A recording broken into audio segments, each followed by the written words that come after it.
নেতা ও তো আমাদের জমি থেকে আসলো। কে? ওই যে দেখেন আসতেছে। আচ্ছা, এই এদিকে আয়, এদিকে আয়, এদিকে আয়। কি হইছে ভাই? এই তুই আমাকে ভাই বলিস? তোর তো সাহস কম না? তুই ভাই বলিস কেন? ভাই লাগা দিব নাকি অগ্দুরে? না থাক থাক। এই তুই কোথায় গেছিলি? আমার খেতে গেছিলাম ভাই। কোনটা তোর ক্ষেত? সব ক্ষেত আমার। এই যে দেখতেছিস কামলা যতগুলো, সবগুলো আমার কামলা, সবগুলো আমার জমি। ভাই এটা আমার খেত ভাই। না না, সবগুলো আমার। যেগুলো কামলা তো সবগুলো আমি লাগাইছি। না ভাই এটা আমার খেত ভাই, আপনি জুলুম করলে হবে না। এ তুই ভাইয়ের সাথে বেয়াদবি করতেছিস মানে? তোর তো সাহস কম না? তোকে যেন আর নেক্সট টাইমে এই জমির আশেপাশে না দেখি। যা তুই চলে যা, যা চোখের সামনে থেকে দূর হ, যা।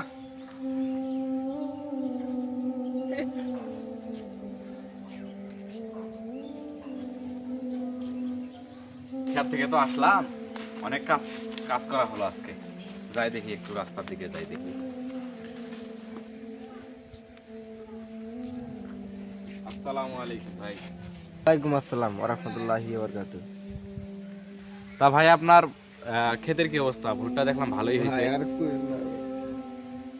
ভাই আমার আর কিছু রইল না ভাই, শেষ আমি একবার। ভাই কি হয়েছে ভাই? আপনার মন খারাপ কেন? নেতা আছে না আমাদের এলাকার, ও মনে করে আমার সবকিছু শেষ করে দিয়েছে।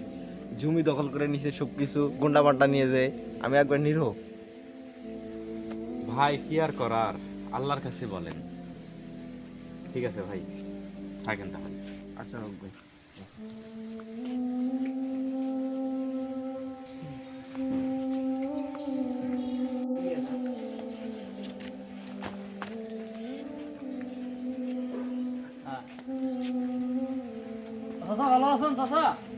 চাচা আপনার মন খারাপ কাম্মা কিসে চাচা? আচ্ছা দা মসজিদে যা জ্বালা এলাকায় থাকতে পারতেছি না। এই মসজিদ মাস্তান আপনার উপরে আবার অত্যাচার শুরু করছে চাচা? আমার জমি টমি সব দখল করে নিছে। আহা, এই গরিব মানুষের উপরে এত অত্যাচার করতেছে। খালি বাড়ি ঘরটাই খালি বাকি আছে খালি। এই মসজিদ নেতার জন্য আমাদের গ্রাম এলাকাবাসী সবে মানে একবারে অতিষ্ঠিত হয়ে আছে। এর একটা কিছু করতে হবে, একটা বিহিত করতে হবে চাচা। আপনি মন খারাপ করেন না চাচা, আপনি যান, আমি দেখতেছি কিছু করতে পারিনি কিনা। হ্যাঁ চাচা যান। এই মসজিদ মাস্তানের জন্য এলাকাবাসীরা একদম অনিশ্চিত হয়ে গেছে, কিচ্ছু করতে পারতেছে না, নিজের জমি জমা যা আছে সব হারাইতেছে। এই জমি ওই জমি এগুলো এগুলো সবকিছুই আমার, বুঝছো? এই যে কামলাগুলো দেখতেছো না, এই সবগুলো দেখাশোনা তুমি করবা, খুব ভালোভাবে পরিচালনা করবা, ঠিক আছে? ওকে। ওই যে তো দেখা যাচ্ছে মসজিদ মাস্তান, আজকে আজকে কিছু একটা করতে হবে না? কি চাচা আপনি এগুলো কি শুরু করছেন চাচা? এই গরিব মানুষ আলেম যে লোকটা, এর জমি টমি বলে আপনি নিয়ে নিতেছেন কারে চাচা? এগুলি কথা হলো চাচা? গরিব মানুষ কি বাঁচবে না চাচা? শোন, তুই চুপ থাক, তুই চুপ থাক। তোর যদি বাড়ি ঘর হারাতে না চাস তাহলে তুই এখান থেকে চলে যা।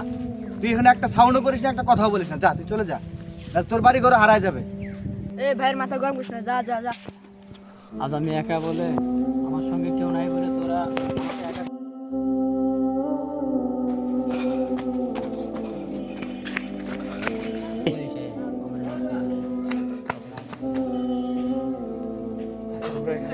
কি চাচা, কি হলো আপনার? ভালো আছে না? আছি ভালো চাচা। আপনি দৌড়াচ্ছেন কেন চাচা? বাবা, মসজিদ মাস্তান যা শুরু করছে, এরা মানে আমার বাড়ি ঘর জমি জমা সব দখল করে ফেলছে। চলো বাবা একটু আমার। না চাচা, এটা কেমনে সম্ভব হবে বলেন? আমাদের যখন এই চাচার যখন জমিটা নেয় তখন আপনি সান্ত্বনা দিচ্ছেন যে আল্লাহ আছে, তা আপনারও তো আল্লাহ আছে, আমারও তো আল্লাহ আছে, দেখেন কি হয়। না ঠিক আছে বাবা, আমি আমার ভুল বুঝতে পারছি। ভুল না চাচা, শুনেন, আমরা যদি একজোট হয়ে না যাই তাহলে আমরা কখনো এটা করতে পারবো না। আমি একা গিয়েছিলাম, ওরা আমাকে ধাক্কা দিয়ে বের করে দিয়েছে, ঠিক আছে? ওদের জমি থেকে আমাকে ধাক্কা দিয়ে বের করে দিয়েছে। তাই আমাদের গ্রামবাসী একজোট হয়ে ওই মসজিদ মাস্তানের বিরুদ্ধে লড়তে হবে চাচা, এছাড়া আমরা কেউ পারবো না চাচা। ভুল হয়ে গেছে ভাই, আমি আসলে ভাই আমরা আমাদের ভুল বুঝতে পারছি। এখন 10 মিলে করি কাজ, হারি জিতি নাহিলাস। চলো আমরা একসাথে ওদেরকে প্রতিরোধ করবো, চলো। চলে চাচা, চলে।